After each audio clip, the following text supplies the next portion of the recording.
So I have to start off today with Aerosmith. Have you heard? No. They're playing Steven Tyler's Oscar party. Okay. Well, Like I mean, that's why it's not? I mean, apparently Steven Tyler's voice is A-okay for one-offs, right? That check that I could I mean, well, look, it's better than it not being okay for one-offs, right? At least they still get to do that sort of thing. I hadn't heard that, but I'll take the positive side and say, well, that's great that they get to do that, and he gets to still get up and sing occasionally. I mean, I'm sure I don't think there's any question he would rather be playing all the time. It's kind of what he does. I mean, that tour that they left on the table was a really big check. Yeah, sure it was. You think they're going to try and make another run for it and see if they can No, get somebody to insure them? I don't think so. No, you got to. I mean, it would just be way too. No, once that genie's out of the bottle, they waited a year, and then there's so much going on in those decisions, and I don't even think it's as simple as insurance. Just the idea of how do you say this time it's going to work, and why would anyone believe you? Blah blah blah. And it comes down to that policy, but yeah, no, that's not going to happen. The logistics are just too insane for us to think that it could possibly mean that that was happening. Yeah, and I think that the other guys too. I mean, whatever they're doing in their lives, they've fully accepted they're not touring again, and they call them now and go, "Hey, guess what?" They'd be like, "Dude, I'm 77 years old. Okay, I've been waiting 5 years for this tour. I mean, they were waiting since they pulled the plug in 2020 like everyone else. How crazy is this? We're coming up on 5 years since the world shut down. Yeah, and it feels like 3 years because again, doesn't it? It feels like 3 years because the first 2 years apparently have been erased from all of our memories. Yeah, I actually I already have brain fog. Yeah. But I have no concept of time anymore. I will have to Google stuff that I did to see when I did it, because the time. I look back at the calendar on my phone all the time to find things. Like I'll just, anything I'm like a trip I'm taking, if I'm flying somewhere, whatever I put in, however I mark things in my calendar, it's usually the city name or it's the person I'm going to see or whatever. So I'll just search that and go back. And my whole life, I've been really good with remembering things in order chronologically. And if you ask me about a gig I played, I'll get it to the month almost always, but the last 5 years, just nothing, clueless. I'll think something was 2022 and it was, I'll say, I think that was spring of 22 and it's fall of 23. And I'm like, what in the hell? I mean, it's crazy. Oh, see, I'll think something was like 18 months ago and it was 5 years ago. And I'm like, oh, wow. Okay. Mm-hmm. Now what I do is I actually, if I can remember something about it, whatever the event is, I'll look in the photos on my phone because the photos are dated. Yeah. So if it's something that happened at a certain place, then I'll Google the place on my phone and just scroll through the photos until I find a photo that I took around that time period and be like, oh, here we go. I have proof now. Yeah. I don't really miss remembering everything, actually. It's kind of a relief. Because for years I used to say it's the greatest blessing and the greatest curse is to never forget anything. I'm kind of happy that I've lost the ability to. I think I just don't care as much. It's like I don't need to know. With this phone, this smartphone and the internet, it's like it's there somewhere. You don't have to remember anything. You can go find it. When I was a kid, I used to recall conversations with just dead on accuracy. Yeah. And now I can't even remember what I've said. Yeah, sure. Yeah. Did I tell you that? The way I think I'm sure it's a universal thing. The way we remember, well, it's just like because of GPS, how that's destroyed the human animal's ability to navigate, and re-navigate. Good luck with that. Yeah, that's just one way. I mean, I still remember phone numbers from my childhood because you used to have to remember phone numbers, but I don't know. I mean, I know my number and my wife's number and both our kids' numbers. And if you go beyond that, I bet I know less than a dozen numbers, honestly. I bet that's what it is. Yeah, I'm actually starting to concern myself because of the phone numbers that I still have memorized. One of them was always my mom's home phone number, and we just gave up the number. Like at the beginning of this, like last month, we gave up the phone number that we've had my entire life. Oh my gosh, yeah. Yeah, and I'm like, okay, that was always my like worst case scenario. I can reach somebody at this number. Yeah. But now it's like, oh, now I've got to memorize those emergency numbers. And honestly, one boss that I used to work for, and when it hits the fan, I'm basically gonna have to call him and be like, hey, can you call my brother? Because he knows my brother, and just be like, call somebody in my family. I've got your number memorized. Our kids were, you know, they born in 2000 and 2002. So when they were little kids, they were still, it was like, you have to know these 3 phone numbers. You have to know this address. You have to know blah, blah, blah. But the next, you know, the kids that were born 5 years after them have never learned a phone number in their life, never learned anything. It's over. Phone numbers have never dialed out for them. Everything's always been in text. Our kids have the weirdest phone etiquette. Like when they call, I'll grab my phone, son or daughter, I slide it open, and before I say hello, they go, hey. I'm like, let me say it first. We still have these, and they just think it's funny now. That's me laughing at my grandfather with the antenna trying to get the signal in so he can see the ball game. You know, they're like, I'm like, you have to let me say hey, and they're like, no, I don't. It's an open line. Just start talking. I'm like, oh God. Oh man. So I mean, when I was a kid, we had to answer. You know, the phone would ring, and everybody would run to try to answer it because it was exciting. Like, which kid gets to answer the phone? Who's on the phone? And we had to say, hello, Gorman's. You know, could be a wrong number. You don't want to waste time. I had to say, hello, this is Nikki speaking. Yeah, sure. You had to answer the phone with like a polite kind of like you were customer service when you were a kid in the 70s. When our kids were at the age where they would use the phone, still using the landline to call friends or whatever, very briefly before that just stopped. And I remember, but by the time like our kids were 12 and 13, that long since gone. Everyone had their own phones. And I remembered as a parent, I was like, I wish that I had to. The phone would ring, I'd answer it, and before my kid could talk to their friend, I, as the dad, would grill the friend. What are you up to? What do your parents do? How's things? You know, because you just want to chat with your kids' friends. And when I was a kid, it's like when I would call a buddy and his dad answered, like I felt like an interrogation light just popped on, you know.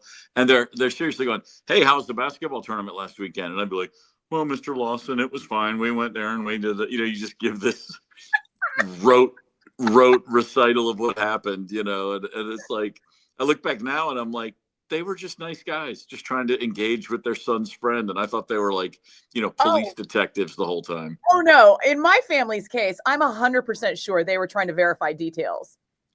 Yeah. I heard you girls were together last weekend at the church for youth group, right? Yeah. Oh yeah, we had a great time. What did you play? You did the I think we did, you know, Red Rover or something. You know, okay, yeah. Oh man. Yeah.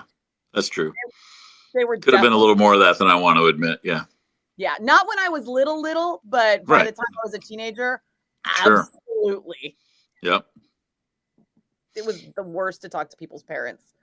So on music, Sammy Hagar is also not going to want to tour, and Aerosmith is tapping out on tour. I forgot to say earlier, Tom Hamilton has his new band, Close Enemies. I saw that. Yeah, I've seen some shows listed various places. Yeah. I got a sneaking suspicion since they just signed with management last month that we'll probably see them on a package by the end of the year. And what's his band called? Close Enemies. Yeah, that's right. New single, Sound of a Train. Okay. I haven't heard it. I think he'll take a run on a package tour on the fact that he used to be in Aerosmith, and sure. You know, and then he'll just have fun with his band. Bless him. A lovely man. Never been a nicer guy in the world. It's like we have the old guard transitioning, but not really. You've still got, you've got Jimmy Page sitting out, but Robert Plant's still on tour. You've got ZZ Top and Billy Gibbons getting ready to do a whole nother album cycle.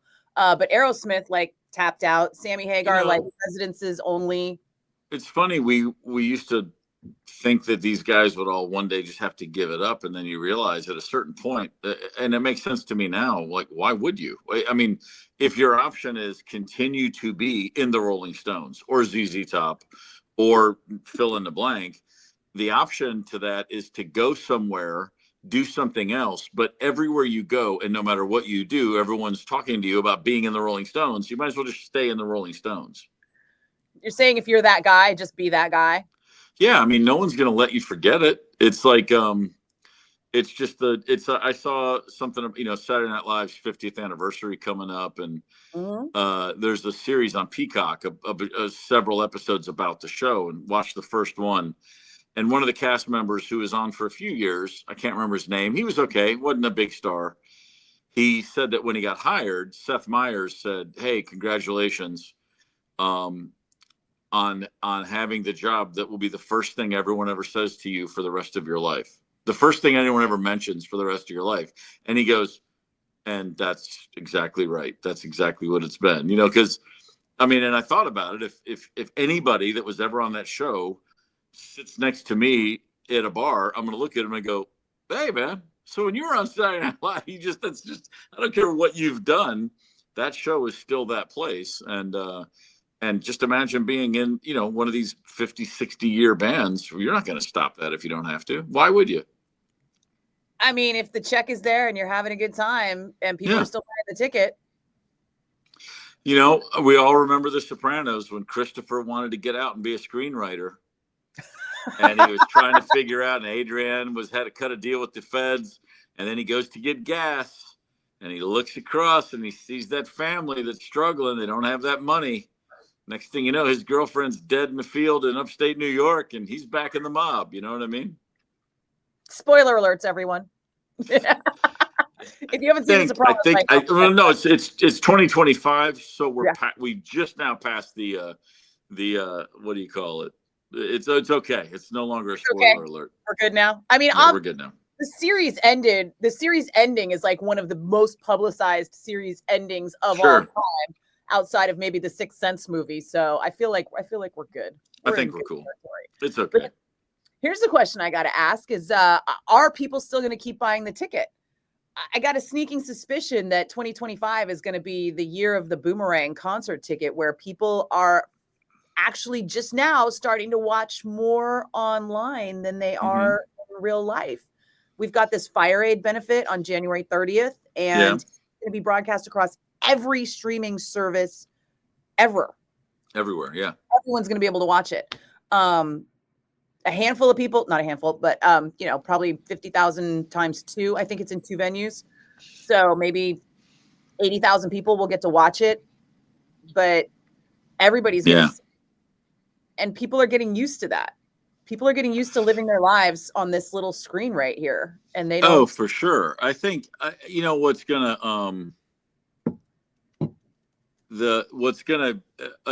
new bands, and it doesn't even have to be new young bands, but new lineups, people have to start shaking stuff up a little bit. Like you said, those package tours.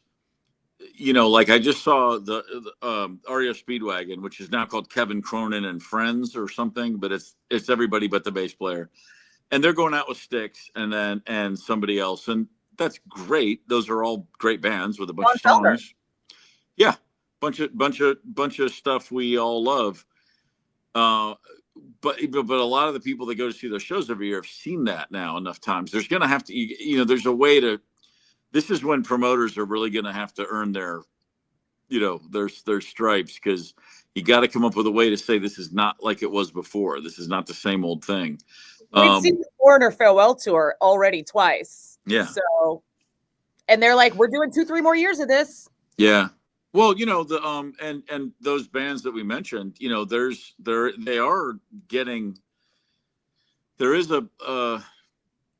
like, you know, I remember talking to Charlie Brusco, who's managed Styx forever. We knew him in Atlanta back in the 80s. Great, awesome, always was great to my band when we were a local band. Really cool guy. And I remember back in 2009 or 10, just bumping into him, and we were hanging out and had lunch. And then he said, you know, Styx, every year Styx tours is bigger than the year before, as far as like ticket sales and money and stuff. And this is 15 years ago. And I was like, wait, right now? He goes, oh yeah. And then that's continued to be the case. It's just gone on. And, you know, but these bands eventually, I think the concern for the industry right now, especially where rock music is concerned, is okay, we got all the vanguard bands, but as they start to go, I mean, Billy Gibbons, to your point, he is in his late 70s by now, right? Maybe even 80. He just turned 80.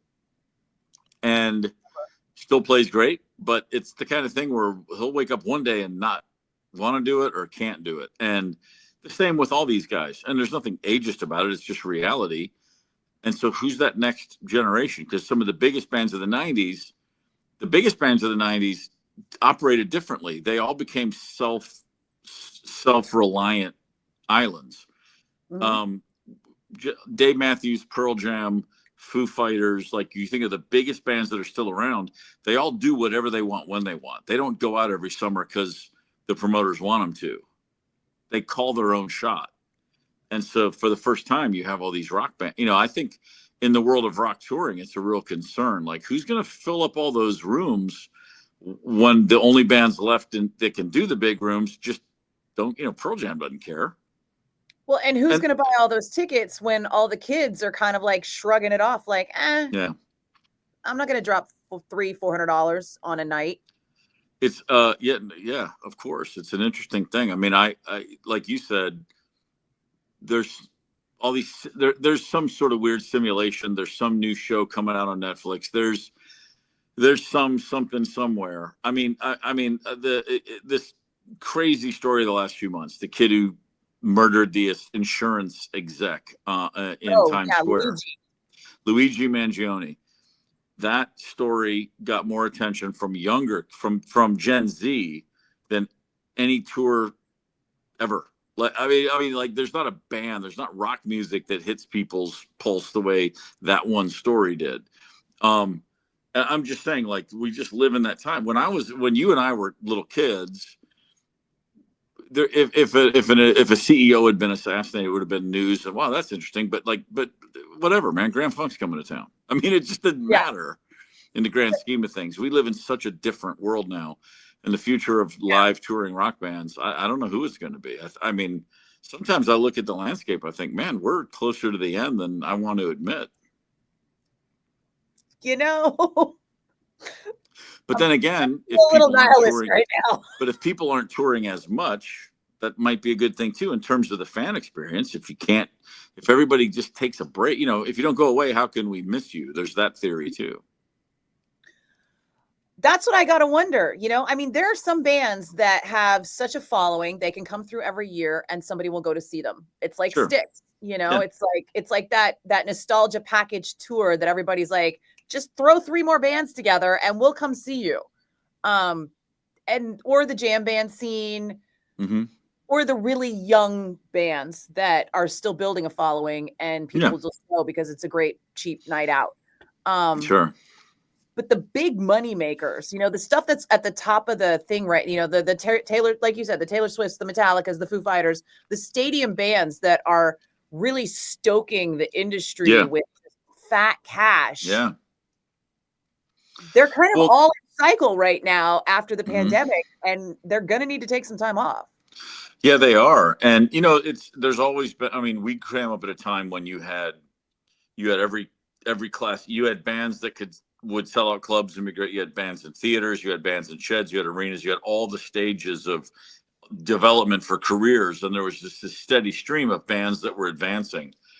And that's really changed. You know, now everyone says you have the haves and the haves not. The middle class doesn't exist. And I mean, Wilco somehow still exists, but there's not a lot of bands that just go out and do theaters, you know, like that, that aren't on the way up. Cycle's gotten so much longer now, right? Yeah. Because it was originally still that 50s, 60s, put out an album every year kind of policy all the way up until the mid 80s. You were getting all these bands that were putting out an album every single year, and then it stretched to 18 months. And now it's more like, you know, in the 90s, it became more like 2 years. And then in the aughts, it was like 2 to 3 years. And now it's like, will there be a new album? Yeah. Do we want a new album? Does anybody care about a new album? We're all kind of just like shrugging it off. It's weird at this stage when people are talking about, you know, the strategy for a band is like, why put out an album? Just do a series of EPs, you know, keep recording, keep putting content out there. But you have guys like Corey Wong, you have these great instrumental, great musicians. And there's one way to feed the machine is just constantly be putting out content. Every month, put out 2 new songs forever. And you just feed it. And then there's a cumulative effect after a while that is, that all this music's there for new fans to go discover. But along the way, I don't know. It's just every year I get less and less confident that I have any idea what's happening or what's about to happen or how it should happen. Because it's all on TikTok now. Yeah. I mean, people don't need to go out because they could just sit in front of their phones for hours and hours on end. That's right. It's weird. People keep sending me stuff from TikTok, and I'm not big on TikTok. I mean, I look at it, but every time I do, it feels like somebody's just yelling at me about something. So I'm like, I think anything that goes away for 12 hours that causes so much stress should go away forever. Honestly, the danger that TikTok presents has nothing to do with it being owned by China. No. It is going to be the next Amazon of entertainment. It's going to decimate everything. You know, just like Walmart killed all retail, you know, Amazon killed Walmart. It's this is kill all forms of entertainment. And I refuse to figure out why that is. I don't know how is it so different from other forms of social media? It clearly is, but I just don't want to know. I've been saying for 10 years, the day when my Powerball ticket comes in, the first thing I'm doing is I'm throwing my phone into a lake. I will get offline. I will cancel every email. You won't be able to find me. I just want to be off everything. And then within about a week, I'll be like, oh, maybe I better get my phone back. But there's going to be a nice little break there. I don't know. A friend of mine and I were literally shopping for islands in French Polynesia. As one does. Yeah. You know, it turns out they've got some in my price range. Mm-hmm. Yeah. There's nothing on it. It's like, if you're willing to relocate on this planet of ours, you can live like a king or a queen somewhere. I just gotta learn those, you know, those old Polynesian survival skills. You know, I have to learn to like weave a home. That's tricky. That's tricky. Fish. And a lot of digging, a lot of shovel work. Yeah, a lot of farming, a lot of terraforming, I guess, somehow because of the sand and the salt water, trying to figure that out. But there was one, like, if I could get a couple people to go in on it with me, I'm just saying, Steve, you know, in the low 2 mils, in the 1.8 range with structures. Mm-hmm. Okay. You know, the no structure was like a $800,000 island. You have my number. Send me the links. Let's talk. I'll show you. I'll show you what it looks like. It's pretty tempting right now. I don't want to forget this. So, what were you doing in the spring of 1990 when Twin Peaks first hit ABC? Do you remember? Were you aware of it? Or you were a little kid? I was a senior in high school. Okay. And so the idea of staying home on any night of the week and watching TV was just non-existent. No chance. Yeah. No, I never saw. I didn't see it until the pandemic, and then I watched the whole thing and the movie. Are you serious? Absolutely. So the first season and a half, when he was still doing it, it was still great. I mean, were you able to, since you had never seen it, could you in your mind get any sense of how mind-blowing that was in 1990? Oh yeah, because especially on network television. The amount of weird, I don't know how it got on network. Like that had HBO written all over it. Like if anybody would have the balls to put that out. It was like an earthquake when the first episode aired.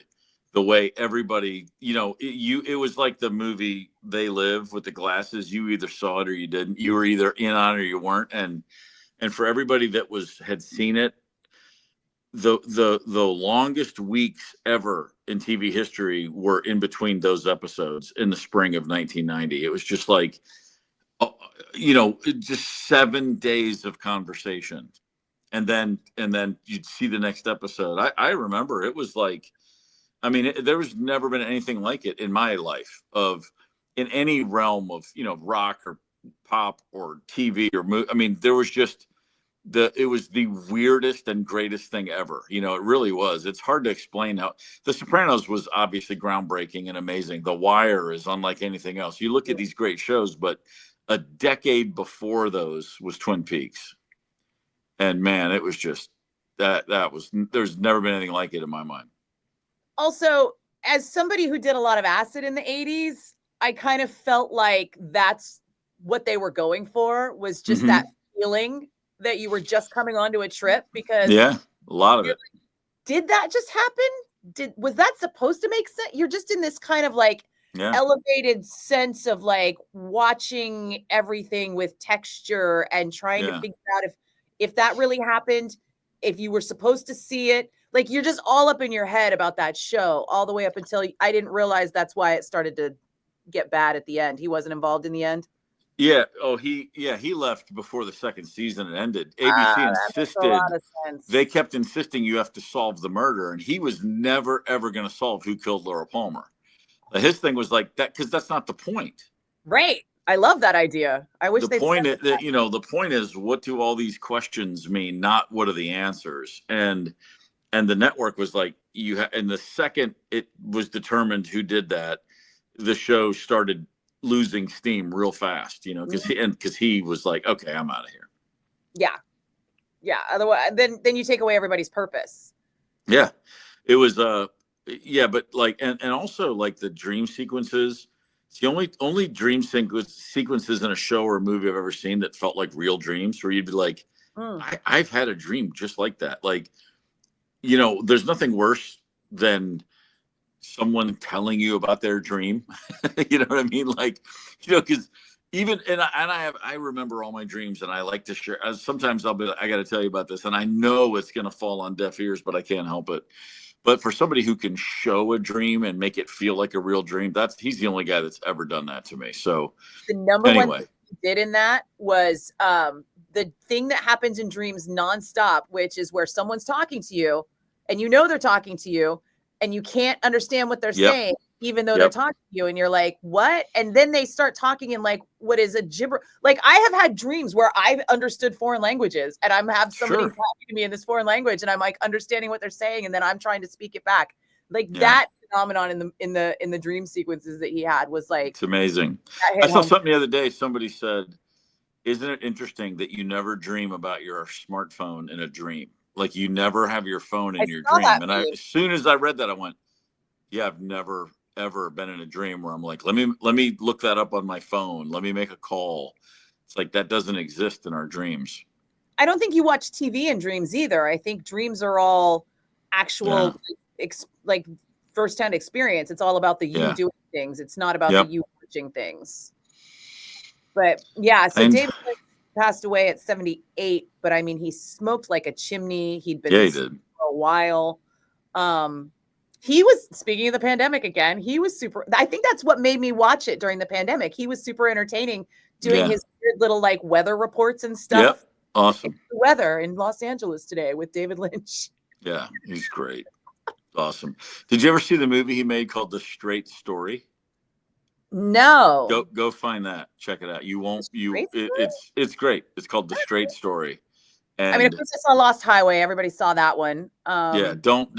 Don't Google it. Just if you can find it, watch it, and you will be like, I can't believe this is a David Lynch film. It's great, but it's so un-David Lynch like. It's like he decided to make a movie just so that it's almost like it's like the movie itself is like performance art. Oh, you thought I only made weird movies? Here's this. Boom, it's great.